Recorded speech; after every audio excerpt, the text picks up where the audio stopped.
Барлығыңызға түспесе де әйтеуір біреуіңізге түсетін тақырыптың бірі ол әскери коммунизм.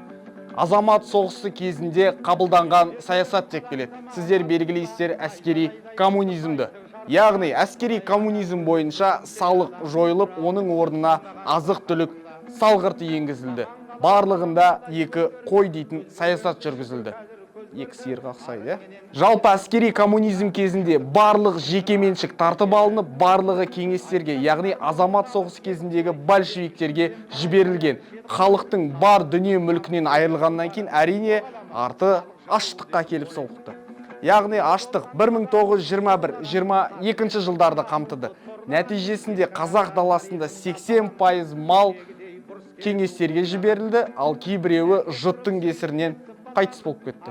Малға қайтыс болды деген қалай кетті? 1921-22 жылға аштық бойынша 2 миллион адам аштықтан ашықты, яғни қарындары ашты. Және халық шыдай алмай ірі көтерілістерге шықты. Ол бізде 1920 және 21 жылдар Өскемен, Павлодар, Ақмола сияқты жерлерде көтеріліске шықты, яғни солтүстік аймақтар. Тақырып ұнаған болса, комментарияға күшті бір комментарий жазып кет. Және сіздерден лайк, подписка.